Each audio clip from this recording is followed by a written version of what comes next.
One October evening in 2016, an Arkansas farmer was sitting in his pickup truck just outside his field, and he was growing impatient. Suddenly, another car pulled up beside him, so the farmer got out. Seconds later,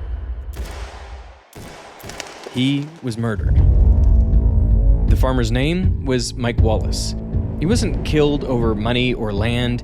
He was killed over a herbicide, a chemical designed to destroy weeds. This herbicide spread fear through rural America, turning farmers against each other, all because it belonged to a certain company. This company's policies, they pitted farmer against farmer, and they could just send henchmen to your door. Even if you just had the wrong seeds in your field, they could send you to court and bankrupt you. In effect, they had a farmland monopoly. They owned more than 80% of the seeds planted in the United States. And to get this monopoly, they played the legal system, colluding with corrupted EPA officials, twisted scientific evidence, appears to have been caught red-handed. But the chemicals they were making destroyed the health of communities all over the world. This is a video about Monsanto, one of the biggest agricultural companies in the world. Our investigation is based on publicly available documents, recordings, and third-party opinions. All sources are linked in the description. In 1942, a chemist named Franklin D. Jones made an unusual enemy: poison ivy. See, his children had a very violent reaction to the plant. They would get intense rashes and swelling when they brushed up against the ivy. So Jones wanted a way to kill it. He experimented by spraying the ivy with hormones, chemicals that could regulate the plant's functions the same way they do in humans and animals. His hope was that one of these hormones would cause it to die. Unfortunately, many had no effect, and others only made the ivy grow better. But then, one day, Jones noticed that certain samples began to show autumn colors much sooner than they should have. He watched as the vibrant hues turned to twisted shapes, and then, within days, these plants shriveled up and died. Jones checked the chemical he sprayed them with, and surprisingly, it was a growth hormone called 2,4-D. It's an acid made up of a ring of 6 carbons and hydrogens called a benzene ring, with an acid tail. There are also 2 chlorine atoms in the 2 and 4 positions of the ring, which is why it's called 2,4-D. To keep things tidy, we don't have to draw all these carbons and hydrogens, but keep in mind they're still there.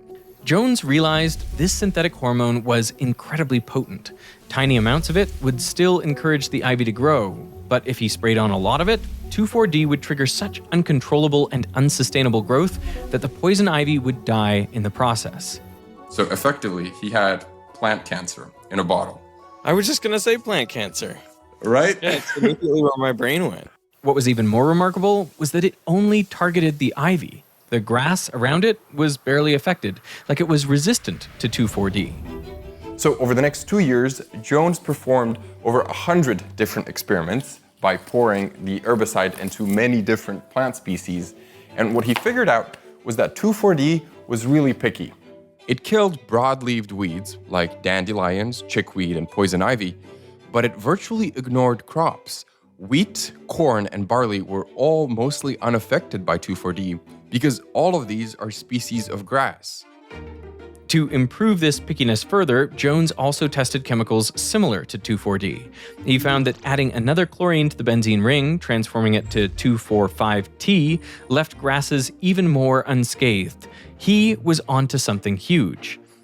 Because up until then, farmers could get rid of weeds one of 2 ways. Either you spray them with dangerous chemicals like arsenic, or you have to pull the weeds out manually.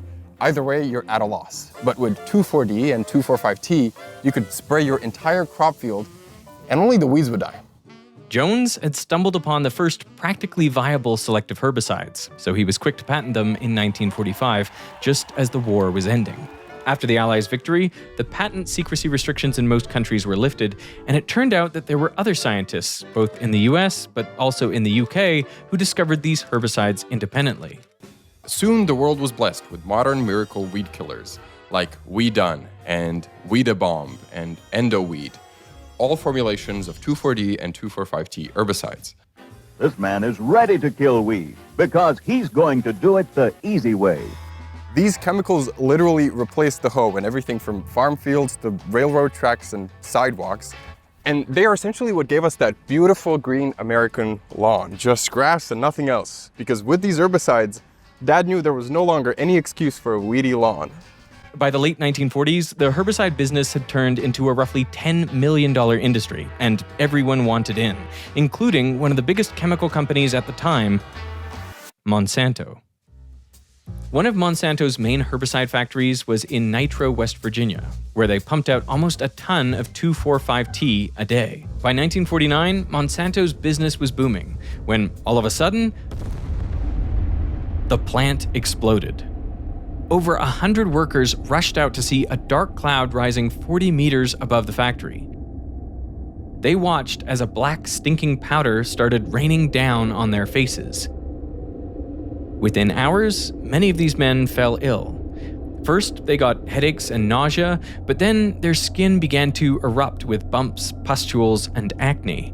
The lesions on some of the workers' faces got so bad that Monsanto's on-site doctors had to peel off layers of their skin in an attempt to remove them. The doctors later noted that when these men are in a closed room together, there is a strong odor. They wrote, "We believe these men are excreting a foreign chemical through their skins." But neither the doctors nor anyone else at Monsanto knew what the chemical was, because both 2,4,5-T and 2,4-D were marketed as very safe. See, when the herbicides were first getting introduced, Jones, the original inventor, even remarked that he knew people who would accidentally drink or spray the herbicides onto themselves, and they suffered no ill health effects. They were fine. And one of the doctors, after him, remarked that, "I've personally taken 1/2 a gram of pure 2,4-D a day for 3 weeks. You judge the results." It was the 40s, so people were a bit crazy, but yeah, it seemed pretty safe. Back at Nitro, Monsanto analyzed all the other ingredients they were using to make 2,4,5-T, but they still couldn't find what was causing their workers' skin to erupt in this way. This is where their search seemingly stopped. With no culprit, the conditions at the plant stayed mostly the same, and Monsanto just offered their workers a choice. Either you'll keep on working with 2,4,5-T, or you can take the gate. For many, this was no choice at all, since there were hardly any other jobs in town. So most of the workers stayed, with something inside the factory poisoning them for years to come. It wasn't until 1957, 8 years after the explosion, that a German dermatologist, Karl Schultz, found himself treating patients with similar-looking lesions and acne. He wasn't surprised by the symptoms because many of these patients worked in 2,4,5-T factories around Hamburg. But when Schultz would test these ingredients from the instruction list on rabbit ears he had at the lab, he would get no reactions. And this puzzled him. How do these ingredients do nothing in his own tests, but at the same time cause these painful skin disorders inside 2,4,5-T factories? Well, to make 2,4,5-T, you start with tetrachlorobenzene, a benzene ring with 4 chlorine atoms attached to it. These chlorine atoms are very electronegative, so they want to steal electrons from nearby atoms. Luckily for them, the 6 carbons in the benzene ring are all sharing their electrons in these fuzzy donut-shaped clouds around the ring. That's what this circle in the diagram is meant to represent. The chlorine atoms pull on this electron cloud, bringing it closer to themselves, and as a result, the carbons in the benzene ring become slightly positively charged, and the chlorines slightly negatively charged. Now, if you heat up tetrachlorobenzene with sodium hydroxide, one of the negative hydroxide ions will want to bind to one of the slightly positively charged carbons in the benzene ring. And to do that, it forces out the chlorine atom, taking its place.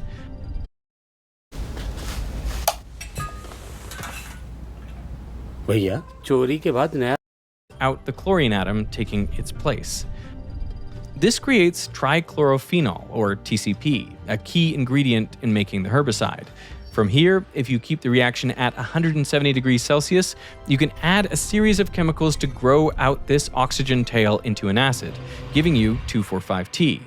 On paper, this is all there is. If you follow the exact steps here and control the conditions, then none of these ingredients will explain the horrible face eruptions that the Nitro workers were experiencing. But Schultz wasn't satisfied with this. Maybe the conditions aren't perfect.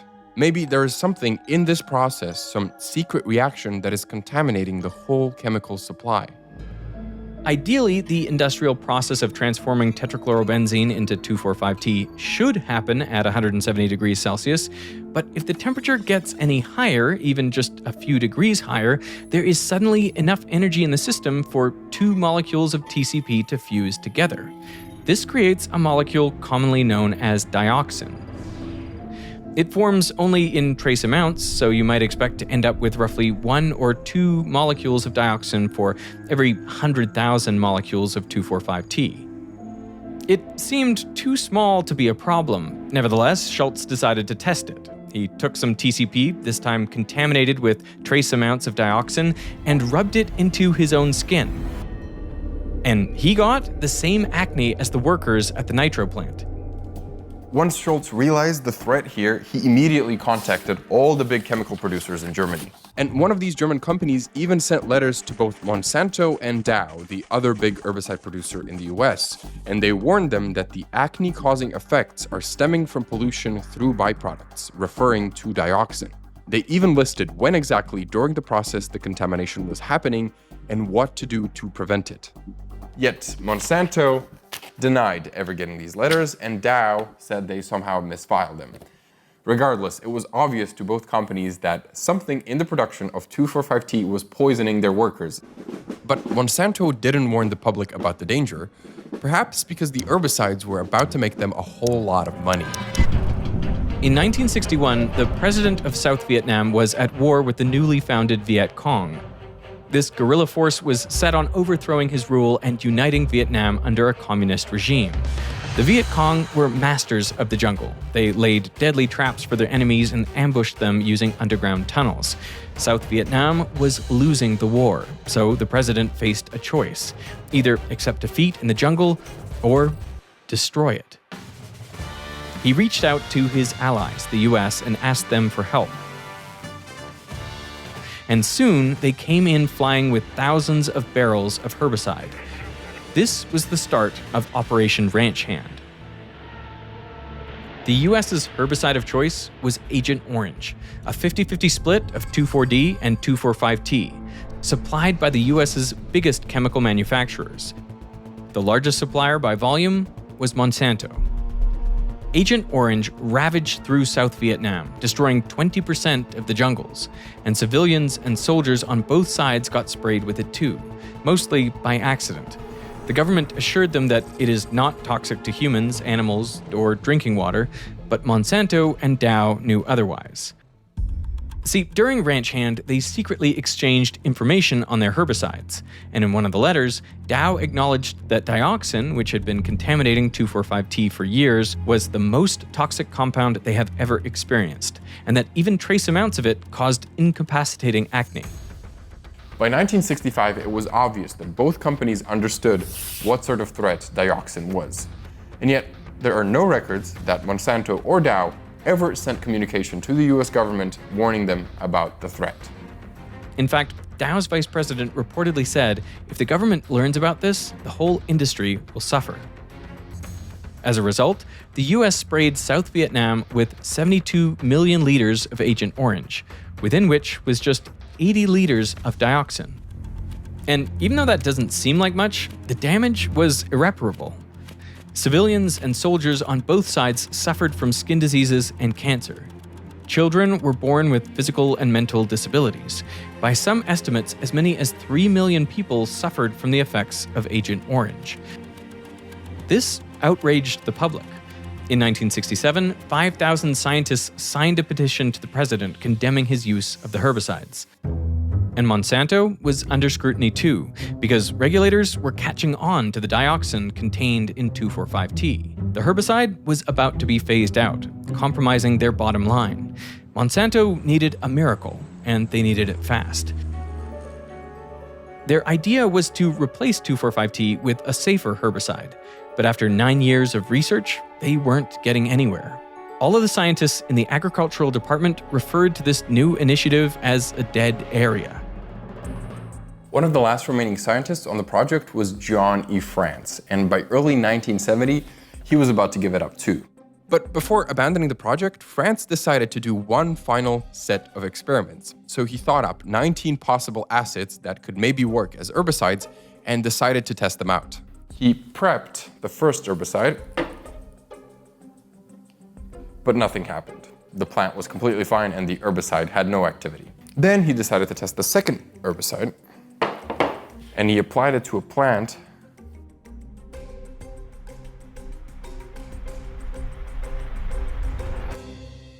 It was 10 times more powerful than any herbicide the team had ever seen. And allegedly, it made the plants super nasty. It made the plants super nasty. Oh, that was disgusting. This miracle compound was glyphosate, a phosphonic acid group on one end and a carboxyl group on the other, with a nitrogen, hydrogen, or amino group in between. To make sure it was commercially feasible, France and his colleagues set up tests in these outdoor fields. And as one of the scientists was getting back to these test sites, he saw the results from the plane. It was clear as day. All he could do is write Eureka across the performance report. It was the best herbicide they'd ever seen. So what made it so great at killing plants? Well, for plants to survive, they use a chemical pathway, a series of reactions to create 3 important amino acids, acids without which they die. This process is known as the shikimate pathway because it starts with shikimic acid, named after the Japanese shikimi flower. During one of the steps, 2 acids, S3P and PEP, need to transform into a third compound, but they can only do that with the help of an enzyme called EPSPS, which catalyzes the reaction and helps the 2 molecules combine. However, if glyphosate is present during this reaction, it will begin to mimic PEP because they have a very similar geometry. And because of that, glyphosate actually binds first to EPSPS, blocking it from acting as a catalyst. Now, the acids can't transform and the whole shikimate pathway is destroyed. Without it, there are no amino acids and the plant dies. Crucially, the shikimate pathway is unique to plants and things like bacteria and fungi. Humans and animals don't have it. In fact, we have to eat foods that contain these 3 amino acids. But for Monsanto, this was good news because they could market that glyphosate targets an enzyme found in plants, but not in humans or pets. So after decades of toxic products, Monsanto finally had one which they were sure was safe. And research was also showing that after you spray glyphosate, the microorganisms in the soil break it down into safe byproducts. It was biodegradable. Glyphosate was perfect, so they wasted no time in getting it on the market. In 1974, Monsanto had a new hit herbicide, Roundup. Roundup is better. It goes through the plant to kill it, tops and rhizomes. My roots hurt real bad. Hank? Roundup, no root, no weed, no problem. Farmers loved it because, unlike 2,4-D, glyphosate killed every weed, not just broadleaf ones, but grassy too. It allowed them to practice something called no-till farming. See, usually, to get rid of weeds, you'd have to plow up the entire field before planting anything, and that would hurt the soil, and it was also just a lot of work. But with Roundup, what you do is you spray the whole field, everything dies, and then you just plant directly into the residue. It was easier, faster, and cheaper. And Roundup was safe to use too. They marketed it as safer than table salt and safe enough to drink, basically. Roundup can be used where kids and pets will play and breaks down into natural materials. By the late 80s, Monsanto was selling 7 million pounds of Roundup and making $1 billion each year. And they weren't going to share a penny of that money with anyone. See, with other herbicides, like, for example, Alichlor, which was moderately popular at the time, you can tweak the molecule a bit here or there, and you still get a very potent weed killer. So if you patented a specific herbicide, your competitors could still use hundreds of its close relatives, which would still work perfectly well without violating your patent rights. But glyphosate was different. If you were to modify the molecule in any way, its herbicidal properties were completely gone. So Monsanto could rest easy knowing that until the year 2000, they would be the only ones able to sell it. But there was a little problem with glyphosate.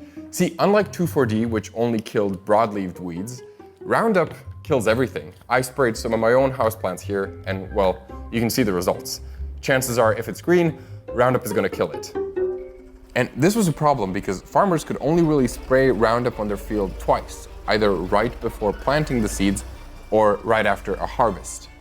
But for Monsanto, this wasn't as much of a problem. See, they thought if we could somehow make the crops, like soybean or corn, resistant to Roundup, well then farmers could spray it on their field during the whole year and it would keep killing the weeds, but not the Roundup resistant crops.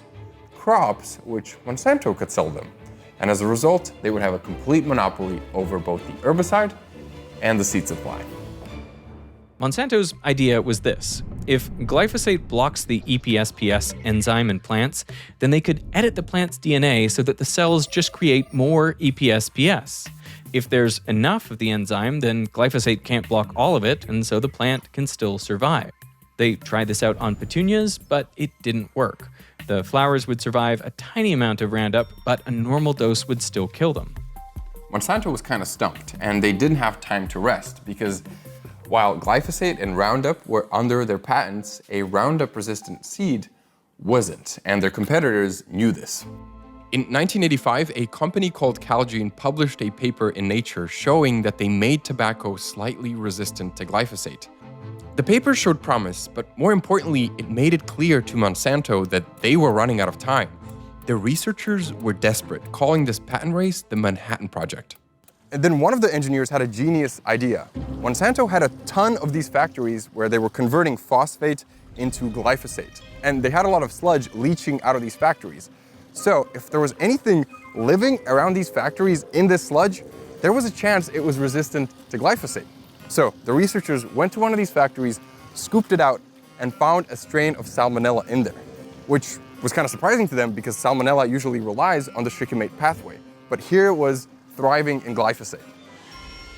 Monsanto's scientists isolated the salmonella's genetic sequence and found that it had evolved a way to mutate the shape of its EPSPS enzyme so that glyphosate couldn't bind to it and block the shikimate pathway. The scientists took that salmonella DNA and loaded it onto a gene gun. Not this one here, but it's actually surprisingly similar. See, they placed thousands of these salmonella DNA strips onto microscopic gold particles in the gene gun, which they then fired into the plant tissue all over at 1,400 kilometers per hour. The gold particles would bombard the plant cells, and some of them would make it into the nucleus. Here, the DNA detaches from the gold and it integrates itself into the plant's chromosomes. Now, every time this cell divides, it copies over the new EPSPS gene. Monsanto scientists planted seeds with these genes out in the field and sprayed them with Roundup. But nothing happened. The soybean was resistant. Monsanto made sure to act quickly. Soon after, they found even more potent bacteria, and they were able to make other crop species immune too. And by 1998, they had patents for glyphosate-resistant canola, corn, and cotton. They called this lineup of GMO seeds Roundup Ready. These Roundup Ready seeds took over the market in an instant. Already by 2001, more than 70% of all soybeans grown in the US were Monsanto's, with Roundup making them more than $2.5 billion a year. It was the best-selling agricultural product ever. And every farmer could join in on this Roundup plus Roundup Ready revolution just by signing Monsanto's technology use agreement. I got one of these agreements from सुनिए, आपने दवाई ट्रूमेट से मंगवाई है क्या? लेकिन नाम तो अलग है. I got one of these agreements from 2011 here, and I just wanted to read some terms. So the grower, or the farmer, who accepts and wants to use these seeds, agrees to not save or clean any crop produced from the seed for planting, and the farmer also agrees not to supply the seed produced from the seed to anyone for planting. Meaning you cannot save the seeds you bought last year to plant this year, and you also cannot share or sell your seeds to anyone else. Here's another one. The farmer agrees to identify and allow Monsanto and its representatives access to the land farmed by the grower or the farmer, and this allows Monsanto to examine and take samples of the crops, crop residue, or the seeds located therein. And here's a final one. The grower accepts the terms of the following notice requirement by signing this agreement or by opening a bag of seeds. So you're agreeing to these terms even just by opening a bag of seeds. If you thought that this contract was crazy, you should see the stuff that we sign up to today online. I have some terms and conditions here from a social media website. Here's what it says. We may collect biometric identifiers, and we may infer your attributes such as age range and gender. So they're able to scan your face and sell that data to advertisers. And just in the last couple of months, companies have been making these aggressive pushes to their terms and conditions to try and get more of your data. And they can use it to train AI models or just sell it to data brokers. And this doesn't just mean annoying ads and spam emails and phone calls. Law enforcement can buy your data, and normal people can buy it too. Even stuff like your location history. And all of that is perfectly legal, but luckily you can take steps to prevent it with the help of today's sponsor, Incogni. See, I started using Incogni in June. Look, you can see that they already contacted 46 data brokers to delete my personal data, and 42 of those requests have been completed, and I've actually been getting fewer spam emails. The new thing is that they now offer an unlimited plan with custom removals. So if you are browsing online and see a website with your data, even though it shouldn't have the data, you can ask one of Incogni's experts to manually take it down for you. And if you want to extend that sort of protection to someone else, they also have a family plan that supports up to 5 members. To try it, go to incogni.com/Veritasium and use the code Veritasium to get 60% off. You can also use this QR code. That's incogni.com/Veritasium, or you can also click the link in the description. I want to thank Incogni for sponsoring this part of the video, and now back to farmers and the terms and conditions they had to sign. Well, couldn't farmers just decide not to use Monsanto's seeds and herbicide? The thing was, you have Roundup Ready seeds and you spray them with Roundup, everything's going to be fine on your end. But your neighbor doesn't have Roundup Ready seeds, so if your herbicide drifts over to your neighbor's side, it's going to kill his plants. So neighbors were concerned, thinking their crops were going to be lost, so they got Roundup Ready as well. And soon enough, Monsanto controlled the whole market. And the control didn't end there. As one seed grower from Ohio remembers it, Monsanto's salesmen would tell people they could either sign on or they'd all be out of business within the next 2 years. Monsanto was going to dominate the entire seed industry, and there was nothing anybody could do about it. So hundreds of thousands of farmers signed the deal, and it wasn't a good one. One evening in late July 2004, an Indiana farmer named Dave Runyon was relaxing at home when 2 men knocked on his door. They led me to believe that they were doing a survey for a magazine. They wanted to know what kind of crops I planted. They wanted to know what kind of herbicides I used, the seed I bought and purchased and used. Runyon wasn't interested, so he decided to shut the door when he heard one of the men say, "I think he's guilty." Runyon didn't know what they meant, but a few months later, he got a letter from Monsanto saying that he had 7 days to turn over all of his business records to the company. He was shocked because Runyon was one of the few farmers that never signed a contract with Monsanto, and yet here they were threatening to sue him for patent infringement. Apparently, someone had tipped Monsanto off that Runyon had been replanting their seeds illegally. And farmers all across the country were getting the same types of letters. Honestly, it's kind of hard to overstate how much Monsanto tried to control farmers. They sent private detectives and ex-cops to inspect farms all over the US, waving their terms and conditions of the contract into farmers' faces to let them onto their property. They hired plane and helicopter pilots to survey the farmlands from above for signs of infringement. The lawsuits, the threats, how could people possibly stand up to them? And they even had a company hotline, 1-800-ROUNDUP, that farmers could call to snitch on their neighbors. It still exists, 1-800-ROUNDUP. You're calling them now? I think I got it right. If you have information about the misuse of seed or a compliance issue, please press 3. That phone number was in existence at the same time that we're talking about there, where people could rat out, their neighbor. As Runyon himself puts it, there is much mistrust in the countryside today. You never know who might report on you. You could actually willfully plant unauthorized seed in somebody's land if you want to destroy them. Now, in 2010, Monsanto responded to farmers' concerns about these investigations and released a commitment statement regarding their patents. They mentioned their pledge to transparency and ethical behavior, properly introducing themselves with displayed identification, and not exercising their patent rights when only trace amounts of their seed is present in a farmer's field. And while Monsanto ultimately ended up letting Runyon go, by 2013, they sued over 400 farmers, raking in over $20 million.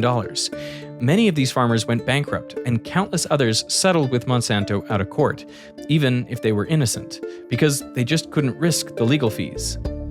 You know, they were actually influencing radio stations at one point, and the radio stations would publicly say the name of the people who were saving Roundup seeds on air. It sounds like a supervillain plot, really. Yeah, well, people actually started calling them Monsanto, so... This culture of fear and paranoia turned neighbors against each other, especially in communities where some farmers didn't wish to use Monsanto's herbicide system. One of those farmers was Mike Wallace. See, Mike had a field of soybean here that wasn't resistant to Monsanto's herbicide. But his neighbor, who was also growing soybean, did use Monsanto's system. Now, to be clear, this herbicide wasn't glyphosate itself. It was Monsanto's other herbicide product called dicamba, but it was still packaged in this Roundup and Roundup Ready system. Now, one day, Mike noticed that some of his soybean was dying, and he suspected it was the herbicide from the neighboring farm drifting over, killing his soybean. And he could tell this was the case because the weeds underneath the neighbor's soybean were dying, allegedly because of the herbicide. And he believed this caused him around $100,000 in damages, and the neighbor denied that it was his fault. Now, the tensions between the two farms grew, so Mike wanted to chat with one of the workers from the farm to discuss the situation.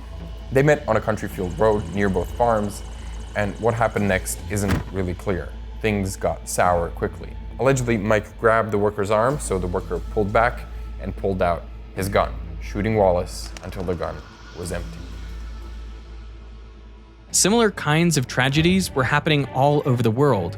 Monsanto infiltrated farming communities in India, Argentina, Canada, Brazil, and even Vietnam. By the 2010s, they were an almost untouchable monopoly.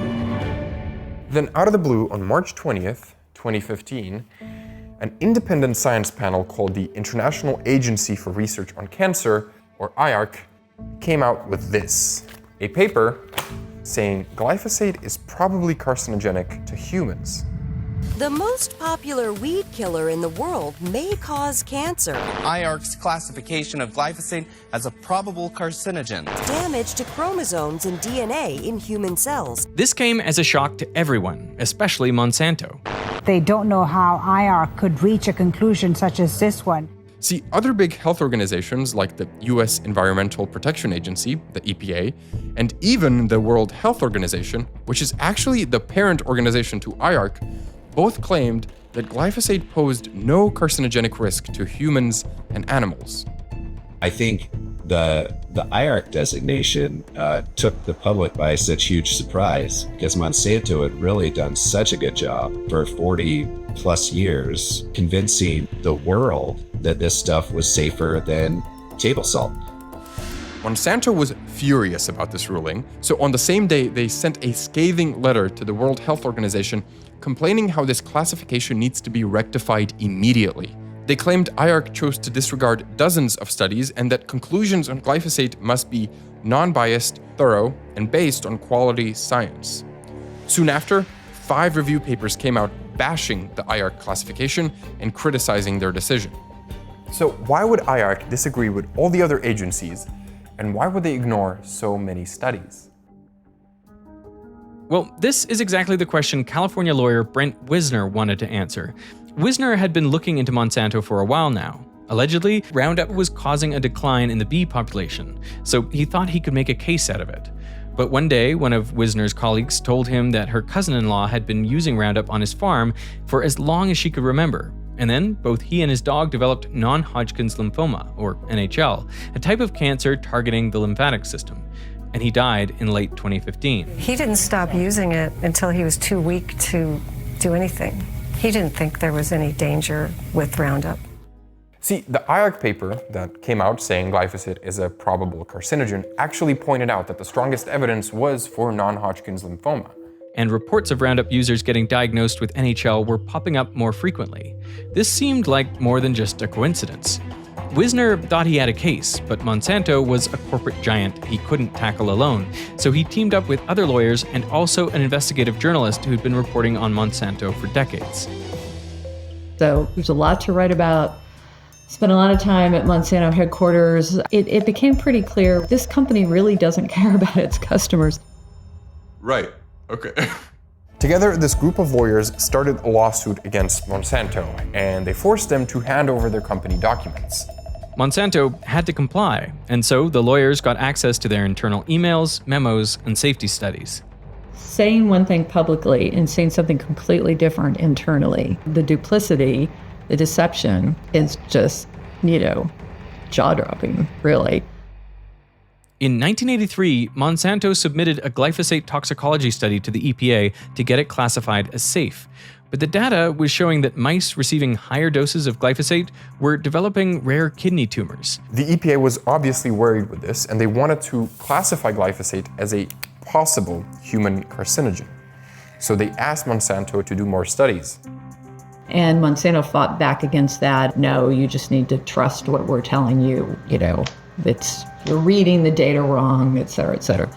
Monsanto wouldn't comply, and they pushed back against the EPA until 1989, when the EPA suddenly changed its mind. They said a repeat of the mouse oncogenicity will not be required at this time. And instead, in 1991, the EPA classified glyphosate as having evidence of non-carcinogenicity for humans. The cancer concern in mice was never made public, and this new classification certainly helped push Roundup sales, at least until more independent research came in. See, one of the most influential research papers on Roundup actually came out in the year 2000. It was the safety evaluation and risk assessment of the herbicide Roundup and its active ingredient glyphosate for humans, commonly just called Williams, Crows, and Monroe, after its authors. This was the landmark paper on glyphosate safety, which concluded that Roundup herbicide does not pose a health risk to humans. This paper was cited over 1,200 times, which is a lot. And it was considered then by regulators the foundational research paper to say that glyphosate was safe, this independent paper. Except the paper wasn't independent at all. See, Monsanto's director of the toxicology group, William Haydens, was listed on the paper as someone who provided scientific support. So, in a 2017 deposition, Wisner and his fellow lawyers decided to ask Haydens about it. Were your contributions, in your view, to the Williams paper substantial? No, they were not. As I said, they were editorial just to make it easier to read. But here's how Haydens referred to his involvement in the paper internally. I have sprouted several new gray hairs during the writing of this thing, or I'll strangle Crows or Williams if they ask for any rewrites.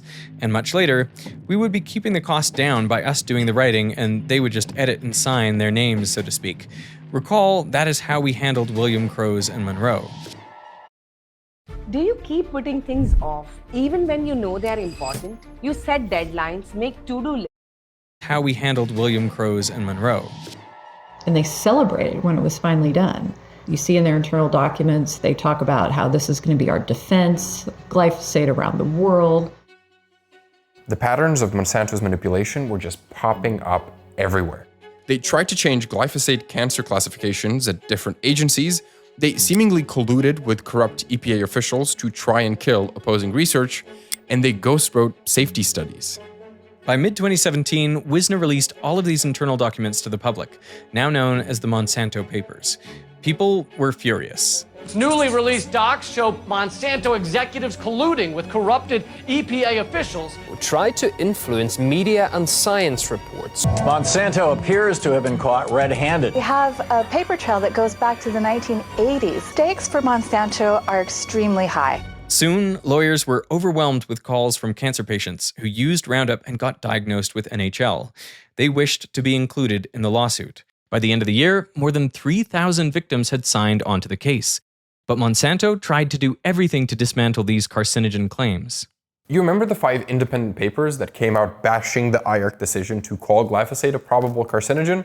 Well, the main review article there was ghostwritten by Monsanto. So you could see this paper getting edited and changed by people who worked for Monsanto. And it's been frustrating to see journals basically at every step of the way, declining to retract.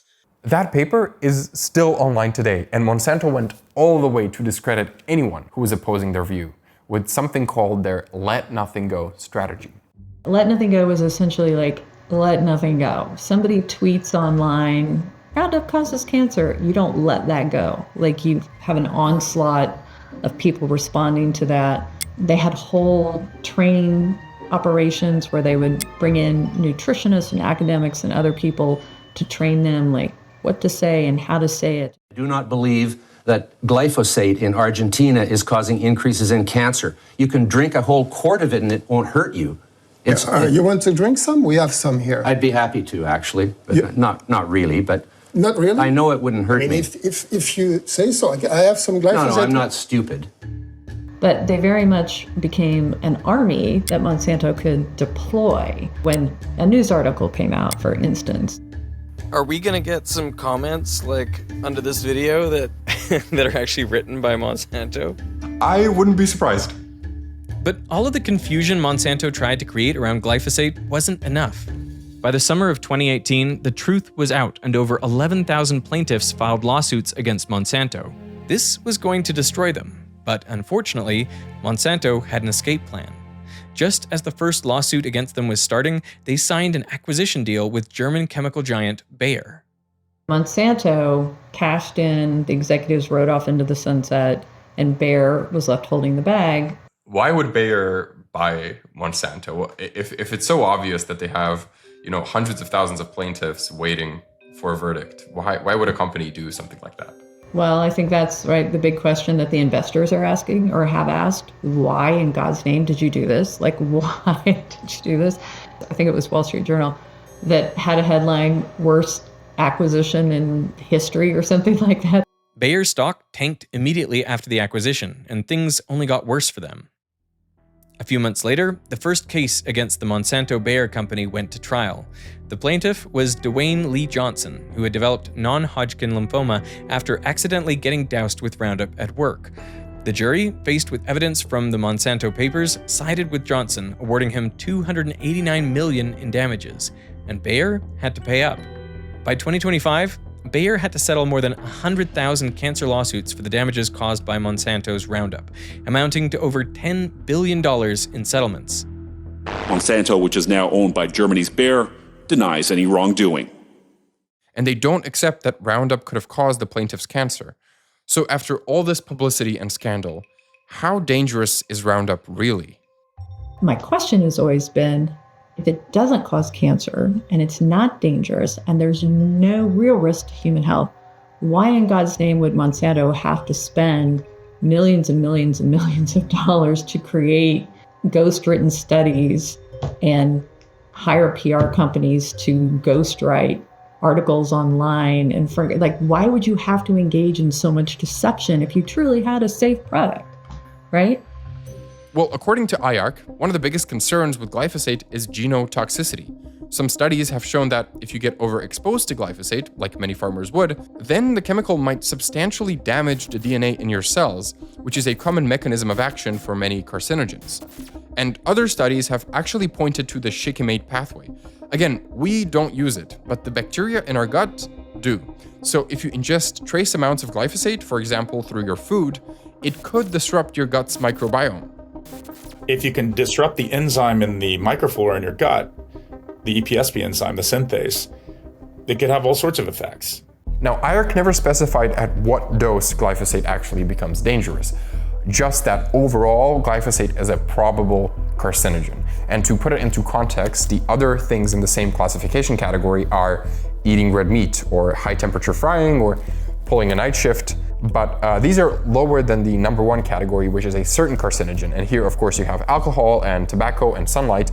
And to give you context for our previous episode on forever chemicals, PFOA was a category 1, so a certain carcinogen. But PFOS is actually a category 2B, which is lower than glyphosate, at only a possible carcinogen. From the data I've seen, glyphosate doesn't seem to be a particularly potent carcinogen, but high exposure to glyphosate is certainly associated with a modest increase in your ability to get certain types of cancers. And people who have higher exposures are clearly at higher risk. Yeah. However, the EPA and many other organizations like the European Food Safety Authority still disagree with the IARC and claim that glyphosate isn't a likely carcinogen. But the courts in the United States have repeatedly told the EPA that they're not doing a proper analysis, they're not doing a proper assessment of glyphosate, they're not following their own rules. You said something like 50% of the papers that were about glyphosate safety and research and toxicity were probably industry funded. That's just a guess off the top of my head. Honestly, it could be much higher than 50%. I certainly do not think it's lower than that. There's just always a desire by these companies to control the science. Today, Bayer still denies that glyphosate is a carcinogen. They would still tell you they don't think there's anything wrong with it. Yeah. When my book came out, Bayer reached out to me. They sent me an email, and it was really kind of quite strange. It was like, congratulations, we've read your book and we've learned a lot. I think Bayer feels different. And Bayer actually removed glyphosate from commercial products. So this bottle of Roundup here doesn't even have glyphosate in it anymore. Part of the reason for that must be the public backlash and the lawsuits, but the other reason is that it doesn't work that well anymore. We overuse glyphosate. See, since the 1970s, more than 60 species of weed have become resistant to glyphosate, just like that first salmonella sample found near the factory. What do they put in those Roundup sprays if not glyphosate? Well, mostly full circle, so it's 2,4-D. Isn't that crazy? Well, many people will probably go through life not being affected in the slightest by glyphosate. But others may develop cancer or other disease, and that's why it's really important to protect the most sensitive individuals. I think another part of the problem here is how a company as big as Monsanto can just infiltrate academia. They have these big resources, so they can just push around scientists and manipulate results. They create so much confusion, and then they just avoid the punishment. When you don't create firewalls between the regulated and the regulators, you have created distrust in science. Inherently, science is always going to be political. It's never going to be disconnected from the realities of the world. It's always socially constructed, but we can do a lot of things to put rules and regulations in place to try and make sure that there's a better sense of independence and disconnection between this. I want to shout out two books, Carrie Gillam's The Monsanto Papers and Bart Elmore's Seed Money. They were both incredibly valuable in researching this topic. And I also want to shout out people in the comments of our previous video on PFAS suggesting that we should cover Monsanto. Thank you for suggesting that idea, and thank you as always for watching.